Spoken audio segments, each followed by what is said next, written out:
Conversations that connect technology, people and innovation.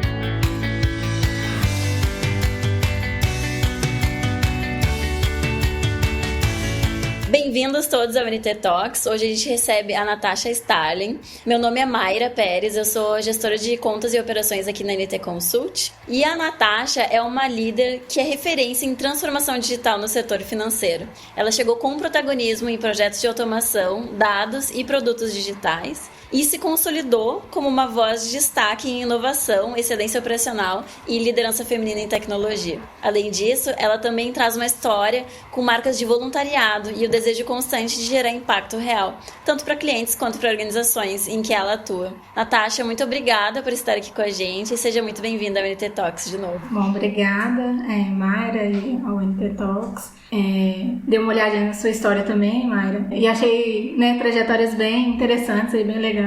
E eu tô animada aí pro bate-papo que a gente vai ter hoje. Tô feliz também pelo convite, então agradecer e vamos em frente.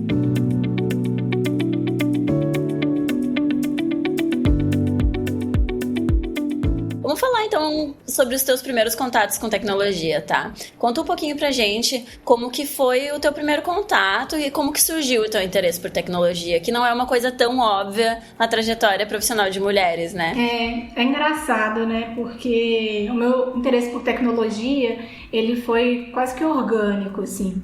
Então, eu comecei muito flertando ali com a tecnologia quando eu identifiquei a capacidade que a tecnologia tinha diretamente ligada à otimização e à entrega de resultados exponenciais. Então, lá no início, eu percebi que através da tecnologia eu conseguia ser muito mais produtiva. E aí eu conseguia 2, 3 vezes mais de produtividade com a tecnologia que eu não ia conseguir sem a tecnologia. E aí, então, a tecnologia ela passou a ser para mim aquela ferramenta que tem um impacto alavancador. E foi legal porque, primeiro, isso começou na minha trajetória, então, como potencializar, destacar os meus resultados, e depois, como que eu aplicava isso para os times que eu assumi e também para todos os clientes que eu ia atender. Então, a tecnologia ela acabou sendo aquele único caminho que era capaz de transformar aí, tanto a estratégia quanto o resultado de forma massiva dentro das empresas, das organizações. Então, tu trabalhava em outras áreas e aí tu foi vendo a tecnologia como um meio de otimizar o teu dia a dia e foi te interessando cada vez mais por isso. Isso. Eu comecei no viés financeiro, então os processos eram processos financeiros e aí eu tinha aquele ímpeto, aquela urgência de me destacar, de fato conseguir consolidar ali a minha trajetória.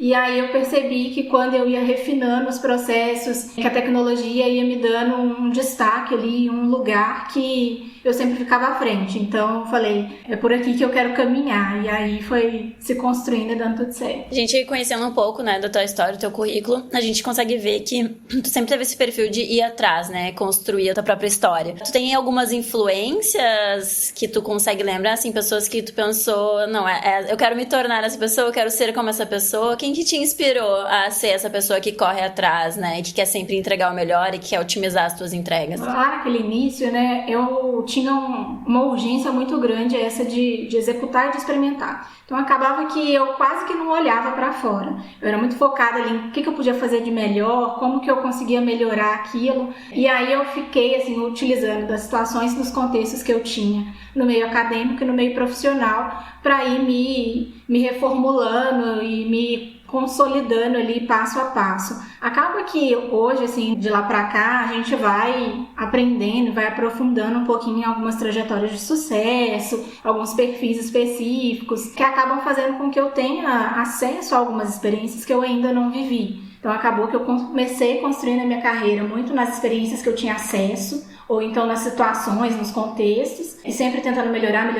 e eu comecei a ver que através de entender um pouco melhor outros perfis, outras vivências, eu ia conseguir estar um pouco mais preparada para situações que eu ainda não tinha vivido. Então hoje acaba que eu consumo alguns conteúdos, eu analiso, estudo algumas biografias para me dar um pouco dessa bagagem que eu ainda não tenho. Mas algumas biografias que eu estudei, por exemplo, algumas mais clássicas, então tem a parte da experiência do cliente com o Steve Jobs. Um pouco muito de como que você transforma ali toda a bagagem de anos e anos de trabalho para alguma coisa que tem propósito, que aí eu acho que é como eu amarro pelo menos a biografia ali do Bill Gates. Mas tem algumas outras também que são mais da minha própria curiosidade. Então, por exemplo, uma biografia que eu gostei muito de estudar foi a respeito da Rainha Elizabeth, porque além de ter todo um pano de fundo ali de história, a gente consegue ver como que o mundo foi evoluindo e como que ela também foi se adaptando ali, sempre deixando em muita evidência a questão do sentido de servir bem. Então, eu consegui fazer essas analogias, né? Um monte de times que ela trabalhou, de ideias contrárias, né? Política tem muito disso.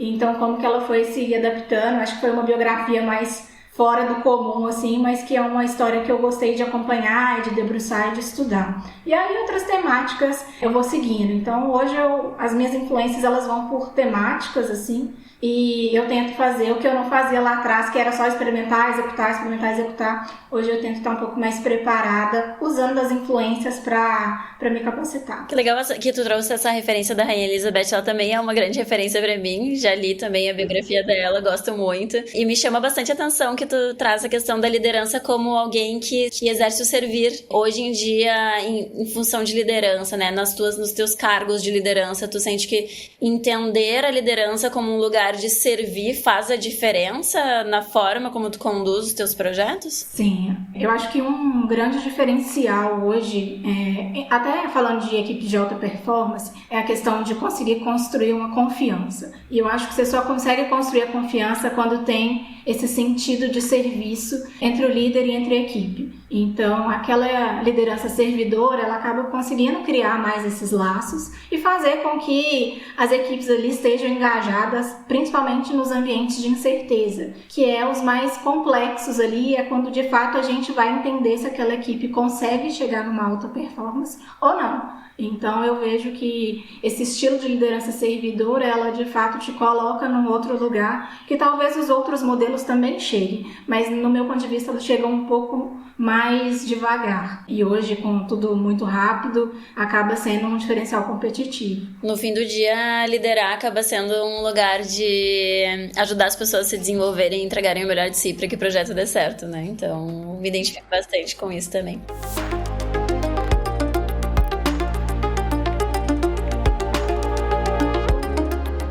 Natasha, tu liderou diversas frentes de automação e produtos, né? Pode compartilhar com a gente alguma dessas experiências que tenha te marcado especialmente, seja pelo impacto ou pela complexidade? Então, falando de impacto e complexidade, eu tenho um projeto que ele tem um lugar especial, assim, comigo, que foi um projeto que eu participei de transição de escopo entre duas empresas multinacionais. Foi um projeto bem desafiador naquela época, porque era uma atuação que ia ser feita em loco.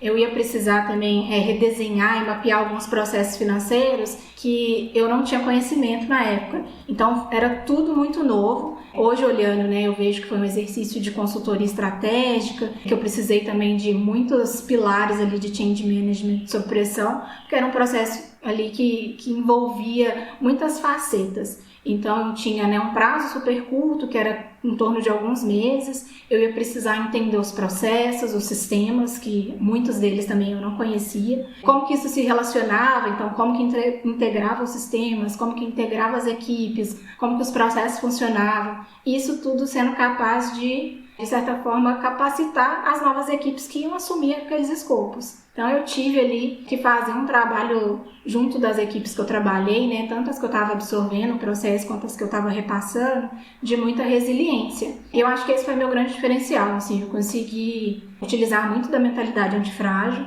Então, eu precisei, além de sobreviver no caos, eu precisei também melhorar, porque eu tinha diversas entregas que eu precisava aperfeiçoar constantemente. E essas entregas ali, elas sempre eram passadas por auditorias, por validações entre as duas partes. Então, tinha algumas métricas também. Eu lembro que tinha uma métrica de assertividade, que era acima de 80%. Então, era um contexto novo ali para todo mundo. E todo mundo precisava já começar com uma entrega muito alta. Foi legal porque no final do projeto, ali na hora que eu consegui fazer, né, a entrega do projeto, eu também fui convidada para assumir alguns times no pós-projeto. Então me trouxe uma outra bagagem ali e em alguns momentos eu até falei, ainda bem que eu fiz um bom trabalho lá no projeto, porque tinha ali algumas coisas que eu ia precisar azeitar e otimizar e melhorar os processos. Então foi uma experiência ali que eu acho que ela virou muitas chaves para mim, me ajudou a consolidar muitos caminhos e principalmente me deu um pouco dessa bagagem assim de conseguir liderar na incerteza. Eu tive um diretor uma vez que falou assim, é muito fácil a gente liderar coisas que a gente tem domínio, mas as coisas que a gente não tem domínio é aí que a gente se prova. E aí eu consegui fazer esse projeto, ele ficou marcado comigo. E eu gosto sempre de contar ele quando eu preciso falar um pouquinho sobre impacto e complexidade, porque para mim ele foi um conjunto de tudo, sabe? Eu imagino o orgulho que tu deve ter tido dessa entrega, né? E também imagino que devam ter tido várias outras depois dessa. Mas com certeza, lidar com um projeto em que a gente não tem domínio do escopo necessariamente, né? E ter que aprender na medida que tu tem que entregar, é aquela questão de trocar a roda enquanto o carro tá andando, né? A gente vai ter que resolver aqui e fazer as entregas enquanto a gente está aprendendo. E eu fiquei curiosa nessa situação. Qual que é a tua estratégia de aprendizado rápido, tanto para si quanto para a tua equipe, para que vocês tenham entregas o mais rápido possível? Tu seguiu algum tipo de metodologia? Foi mais feeling? Foi mais experiência prévia? Como que tu olhou assim, nossa, não conheço nada disso aqui, mas preciso fazer essas entregas muito rápido, como que eu vou fazer isso, na verdade? Como que eu vou entregar? Eu sempre tive uma preocupação muito grande em como que eu ia repassar aquele conhecimento, e eu tinha uma preocupação também porque eu não tinha domínio daquele conhecimento. Então, minha primeira estratégia foi, de fato, utilizar aquela visão limpa que eu tinha, sem nenhum vício, sem nenhum viés, para eu poder documentar tudo que para mim era essencial. Então, tinha algumas coisas que eram muito simples, assim, como que entra no sistema, ou esse processo ele liga com qual outro, mas que quando eu ia buscar aquele conhecimento, muitas vezes a pessoa já fazia aquilo há tanto tempo que ela não tinha tido essa curiosidade. Então, a curiosidade foi uma coisa que me impulsionou muito, e a organização. Acho que sem organização eu não ia conseguir ter entregue metade das coisas que eu entreguei, porque, de fato, a organização ela fazia com que eu conseguisse ser mais produtiva e mais fluida. Então, eu ia conseguindo conectar já os entregáveis, eu ia conseguir direcionando melhor as pessoas, e aí eu conseguia ter um ritmo. Então, assim, criar um ritmo eu acho que foi o ponto principal. Como que eu consegui casar as coisas, né, as agendas, as pessoas que eu ia falar, reorganizar ali um pouco do que já vinha do planejamento também foi importante, porque às vezes as coisas vinham basicamente pautado em questão de janela de tempo, mas eu precisava que um assunto conectasse com o outro, eu precisava da disponibilidade de uma pessoa em um lugar e de outra pessoa em outro completamente diferente. Então, precisei trabalhar muito com pilares aí de gestão de projetos, né? Planejamento, stakeholders, como que eu conseguia, num tempo muito curto de entrevista, entender o que aquela pessoa fazia e o que ela não queria me passar. Então, tinha um pouco desses milindres também. Então, acho que, basicamente, curiosidade e organização foi o que me levou longe. E aí, utilizei, falando de ferramental, né? Eu já estava fazendo gestão de projeto, então acabou que eu já tinha ali alguns frameworks que eu estava utilizando, era um pouco mais da metodologia tradicional, que naquela época do projeto era mais atuante. Hoje, olhando para o prisma já de metodologias ágeis, eu vejo que algumas práticas ali foi meio que na experimentação, mas acabou que deu tudo certo e foi um super case, assim, acho que me transformou muito como líder e no meu senso de responsabilidade também nas coisas que eu faço, porque eu vi o quanto que isso impacta as pessoas pós-fase de projeto. Tu trouxe 3 características que para mim são essenciais também como gestora de operações, que é curiosidade, organização e relacionamento, né? Para mim são pilares básicos, assim, para conseguir fazer com que o barco ande, né? Então, parabéns aí pela tua perspectiva, pela forma como tu lidou. E a gente sabe que tu já recebeu diversas premiações ligadas à excelência operacional e a pilares culturais. Que tipo de cultura que tu acredita ser essencial para entregar performance com consistência? Assim, falando de metodologia, a primeira que me vem assim é a metodologia, né, mais voltada ali para uma cultura de Lean, que é aquela cultura enxuta, muito pelos pilares principais, né, que a gente tem muita questão do valor, a questão ali do fluxo contínuo de entrega, a questão da perfeição, melhoria contínua. Mas, assim, independente da metodologia, do tipo, acho que é essencial a gente falar um pouco do que fomenta as culturas, né? De inovação, de entrega constante, de performance. E eu acho que tem alguns pontos chaves assim que eu visualizo hoje. Um é a questão muito forte ali de ter uma cultura plural, de fato, que vão ter inúmeros pontos de vista.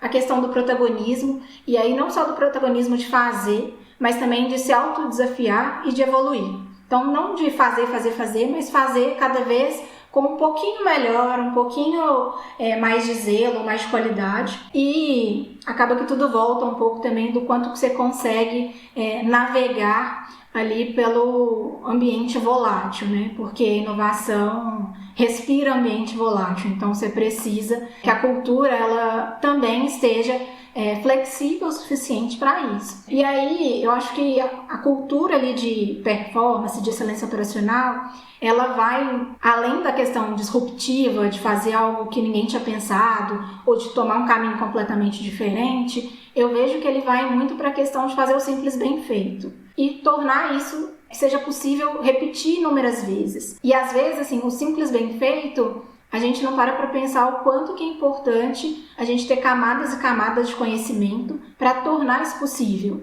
Porque só com bastante conhecimento, experiência, que você vai conseguindo refinando e tirando o que é supérfluo e conseguir fazer entregas cada vez mais essenciais, mais pautadas no valor. Então, o quanto que o simples ele se torna cada vez mais complexo, principalmente no dia de hoje, que a gente tem acesso a inúmeras formas de fazer, inúmeros tipos de caminhos, frameworks, informação. Então, fazer o simples bem feito, de forma que você consiga repetir, é muito importante aí.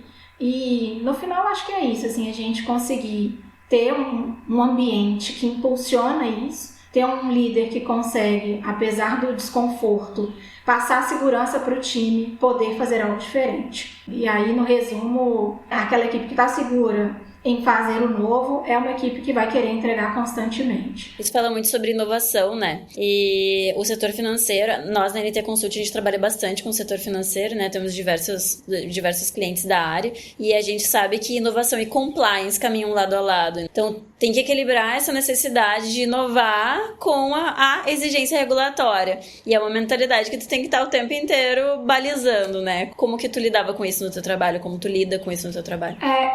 São duas áreas que eu gosto muito, porque eu acho elas muito complementares, apesar de algumas vezes colocarem elas assim, uma contra a outra.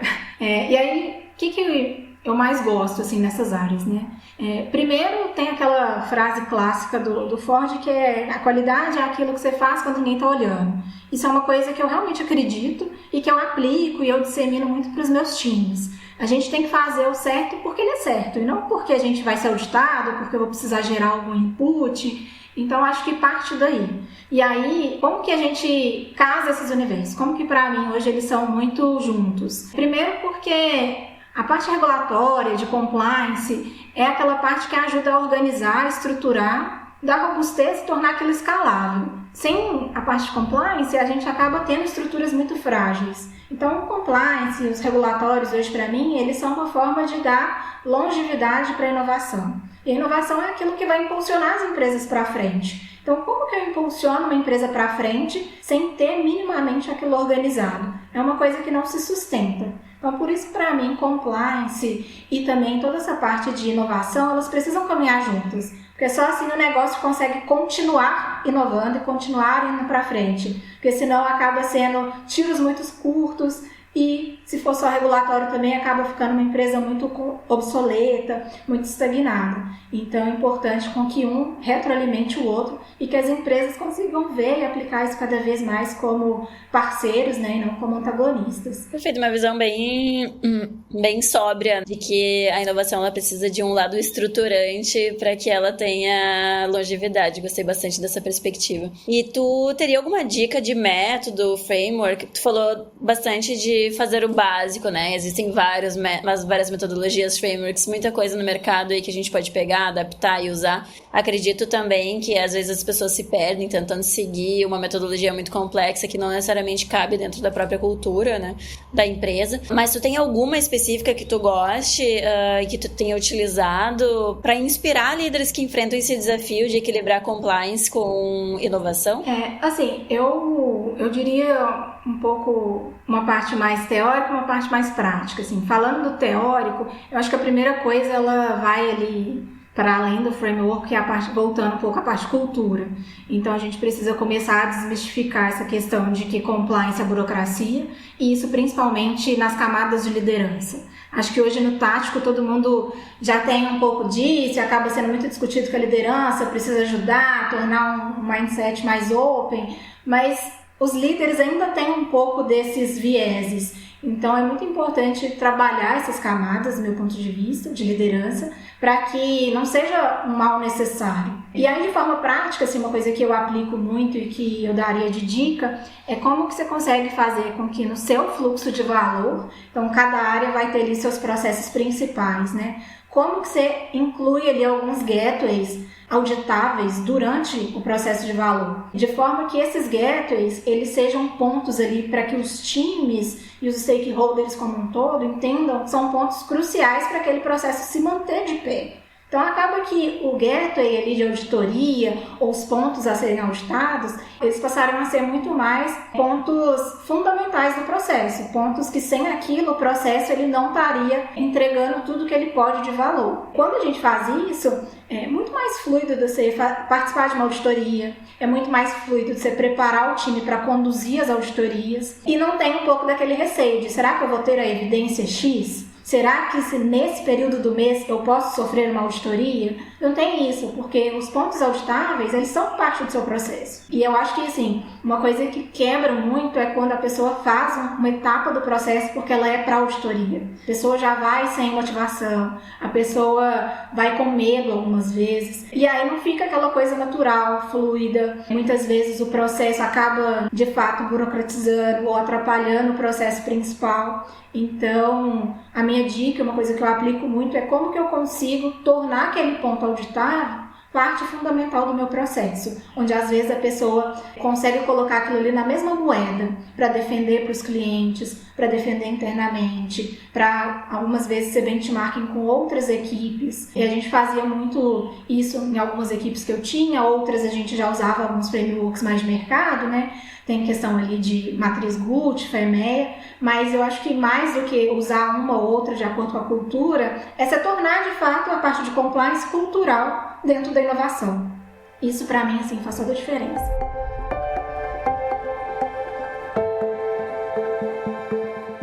Natasha, quando a gente fala de inovação, não tem como a gente não cair num assunto hype do momento, que são as soluções de inteligência artificial. Claro, é algo que está vindo para melhorar muito a nossa vida, para otimizar muito os nossos processos, mas nem sempre é o que a gente precisa, né? Então precisa ser muito bem avaliado, precisa ser muito bem estudado e muito bem aplicado. Na tua visão, qual que é a melhor maneira de aplicar esse tipo de inovação para atingir resultados reais no setor financeiro? Eu geralmente começo com aquela regra básica de que para você oferecer uma solução, você precisa resolver um problema real. E assim, sobre o hype da inteligência artificial, eu não tenho nada contra o hype, assim. Eu acho até que, nas suas devidas proporções, ele é saudável, porque ele faz com que as equipes busquem se reformular, se repaginar, entender outros pontos de vista. Eu acho que o que a gente precisa blindar é a questão de tomar decisões com base exclusivamente no hype, que é umas coisas que a gente vê hoje, umas deformações, assim. Então, uma vez que a gente não consiga blindar um pouco o ecossistema disso, eu vejo que para aplicar, seja inteligência artificial ou qualquer outro modelo de inovação, é importante 2 pontos principais para mim. O primeiro ponto é a questão do cliente. Então, você precisa conhecer seu cliente, precisa conhecer o universo dele, os processos, os sistemas, o que funciona, o que não funciona. E um outro ponto que eu acho que é tão importante quanto é você conseguir minimamente aprofundar no que é a inteligência artificial ou a outra inovação tecnológica que você queira implementar, consegue de forma factível entregar. Então, quando você consegue entender bem o universo do cliente e entender o que você tem de possibilidade de entrega com a inteligência artificial ou com qualquer outra tecnologia, você consegue fazer uma boa interseção. Então, assim, mais importante do que entregar a solução mais nova, você precisa entregar a solução que é mais aderente e que é mais inteligente. que é mais sustentável para aquela necessidade. Acho que, assim, no geral, eu resumo com esses 2 pontos. E falando especificamente de inteligência artificial, para mim tem um ponto diferente, assim. Acho que nas últimas ondas todas de inovação, solução, a gente tem falado muito sobre resolver o problema do cliente, que é super fair. Mas eu vejo que a inteligência artificial ela vem conseguindo entrar em camadas mais complexas. E acho que com isso, além de resolver o problema, ela também ajuda a liberar um capital humano que é bem mais estratégico do que nas outras camadas. Então acaba que a gente começa a liberar capital humano que tem uma grande valia dentro das corporações, e isso faz com que a inteligência artificial, além de resolver o problema, ela também consiga liberar ali uma mão de obra que hoje está mais capacitada, que tem buscado se especializar e que de fato vai fazer diferença ali para as futuras tomadas de decisão. Todas essas discussões sobre inteligência artificial estão trazendo grandes ganhos, né? E é importante a gente conseguir sempre avaliar o que é hype e o que realmente está trazendo soluções. Queria fazer uma pergunta que é muito especial para mim, porque eu, como uma liderança feminina dentro da área de tecnologia, eu faço muito esforço para abrir portas para outras mulheres dentro da tecnologia. Sei que muitas mulheres se inspiram e se perguntam, nossa, como que tu foi parar aí? Porque muitas nem consideram entrar na área de tecnologia, né? Não é algo óbvio, como eu falei no início. E tu também, né? Como uma liderança de tecnologia, se tu puder nos contar quais foram as decisões que tu tomou para considerar entrar, quando que tu decidiu entrar na área de tecnologia, seguir essa carreira, e quais os conselhos que tu deixaria para outras mulheres que estão considerando caminhos semelhantes, sejam desde o início da carreira, ali na escolha da faculdade, no técnico do ensino médio, quanto para mulheres que estão em outras áreas e gostariam de fazer transição de carreira para a área de tecnologia? Bom, vou dividir um pouquinho assim, falando da minha experiência e dessas dicas, né? Falando assim da minha experiência, eu já atuei muito na vertente de especialista e também já atuei na vertente de liderança. E para mim sempre foi muito transparente, assim, que eu via a carreira de liderança como um epicentro da transformação. Porque na liderança eu conseguia ver, além de toda a parte técnica ali, de execução, a gente também conseguia casar a estratégia. Então isso foi um dos fatores ali que me fez conseguir tomar essa decisão. Porque é uma decisão difícil, assim, da gente escolher um caminho, né? Eu realmente não acredito que a gente precisa escolher um caminho eterno para a vida toda.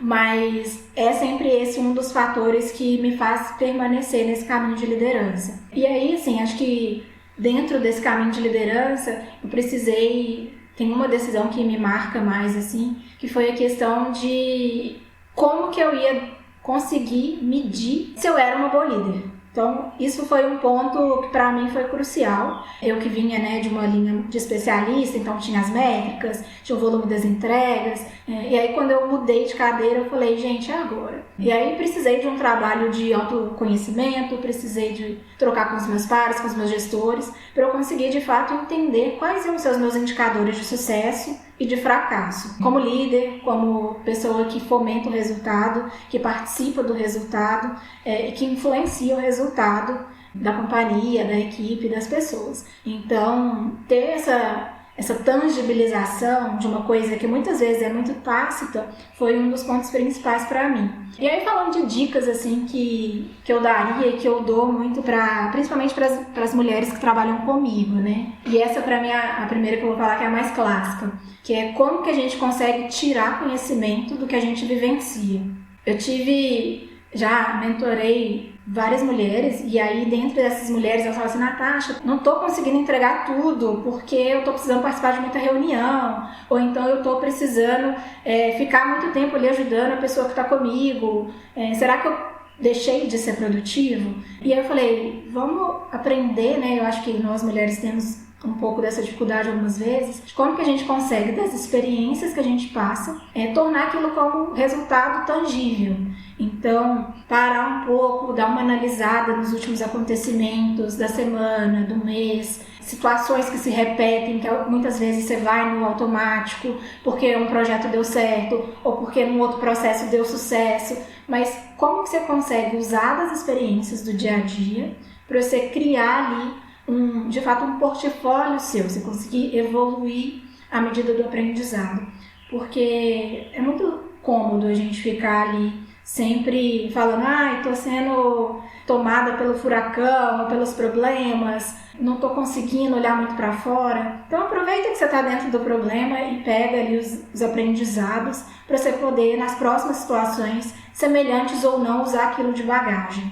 Isso é uma coisa que eu vejo pouca gente falando. Geralmente a gente quer superar e a gente não consegue parar, respirar, falar o que eu aprendi com isso? Como que eu consigo usar isso melhor da próxima vez? Então, essa é uma dica que eu costumo dar bastante, assim, que na primeira vez que eu tenho esse contato, às vezes as pessoas falam assim, não sei se vai funcionar muito, mas eu já tive bons relatos, assim, das pessoas falando assim, nossa, lembrei daquela situação, porque de fato eu estudei ela, fui para aquela reunião mais preparada, porque na outra, por mais que eu acho que eu tenha ido bem, o público aqui era completamente diferente. Então, essa parte de visualizar na correria do dia a dia ações reais do que a gente pode aprender.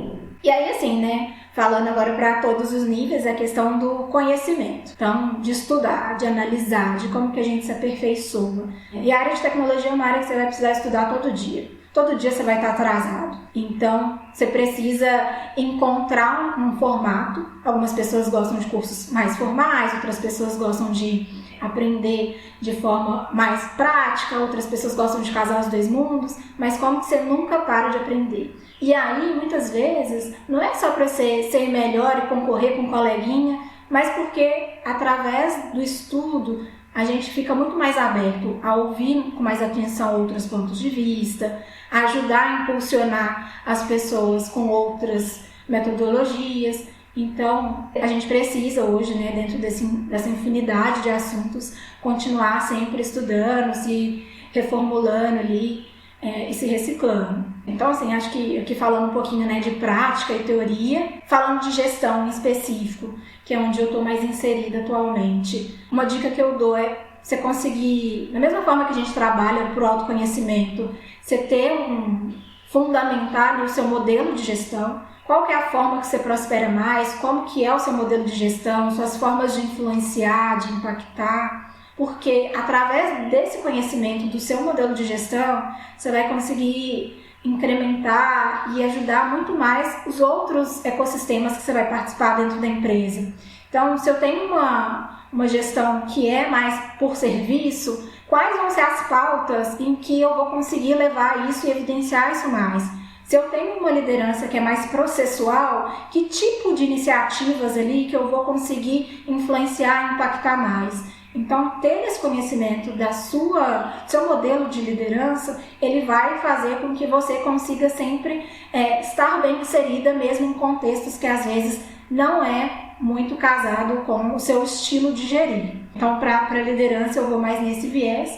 E eu acho que, por último, assim, que eu gosto de falar, principalmente para as mulheres, sobre aquela questão da síndrome do impostor. Acho que toda mulher já teve isso. Quando a gente vai mudando de escopo, de equipe, de time, de vez em vez essa síndrome volta. Mas, assim, é uma coisa passageira, é uma coisa que é um barulho. E eu acredito que tanto a liderança, quanto a vida, quanto a inovação, eles requerem coragem da gente. Então, o último ponto meu é coragem acima de tudo, vai com frio na barriga, tenta fazer aquilo que talvez as pessoas ainda não acreditem, busca ali alguns parceiros para apostar um pouco ali naquele risco e tenha coragem de ir, porque a gente precisa abrir esse caminho, né? Abrir caminho para outras mulheres, abrir caminhos que ainda não estão abertos, e a gente só vai conseguir isso com um pouquinho de coragem. Então, coragem para a gente poder inovar e transformar todos os contextos que a gente tiver oportunidade. Maravilha, Natasha, muito obrigada pelas dicas. Eu tenho certeza que vão ser muito inspiradoras, não só para mulheres, mas para pessoas que gostariam de entrar na área de tecnologia e também para pessoas que querem assumir uma posição de gestão em algum momento, né? Tu traz bastante essa questão de aprendizado constante e uma autoexigência muito grande, que eu vejo que é uma característica muito presente em mulheres, justamente pela questão da síndrome do impostor, né? A gente tá sempre exigindo muito de si mesma e às vezes até é uma vantagem porque a gente se mantém constantemente aprendendo, estudando, correndo atrás para entregar mais, para tentar se colocar num lugar mais seguro até internamente, né? Mas eu também sei que em alguns momentos essa síndrome de impostora também atrapalha a gente, congela a gente, faz com que a gente não aplique para vagas, faz com que a gente não corra atrás de posições e de remuneração melhor, né? Então, que esse medo de não ser o suficiente seja um impulso para que a gente consiga correr atrás, estudar mais, ser cada vez melhor e não algo que nos congele, né? Que se transforme em coragem. Muito obrigada, Natasha. E por fim, eu queria perguntar quem que você indicaria para participar do NT Talks. Bom, falando de indicação, vou indicar uma gestora que eu trabalhei na Fiat. Acredito que ela casa muito bem, ou fecha com chave de ouro essa nossa conversa. Hoje ela é diretora de P2P O2C no Grupo Stellantis. E desde quando ela está lá, eu acredito que ela já abriu muitos caminhos que até então não existiam naquele momento. É mais uma liderança feminina e eu tive o prazer de conviver com ela e conseguir acompanhar de perto a questão de ser uma líder firme, mas também ser uma líder que acompanhava muito de perto, que tinha cuidado com os detalhes, com os processos. Então acho que vai ser uma pessoa aí que também vai poder contribuir com uma trajetória diferente, legal, e que vai inspirar muitas pessoas aí também para outros universos além do que eu trouxe. Com certeza, já fiquei super animada para falar com ela, tomara que ela tope o nosso convite então.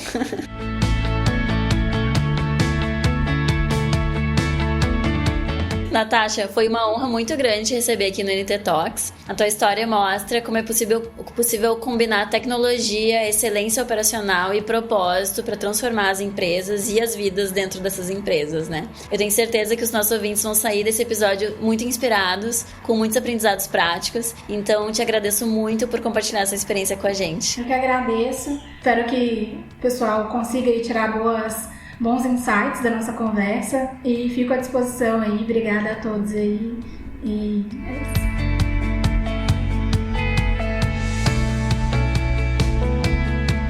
isso. NT Consult. Great people coding the future.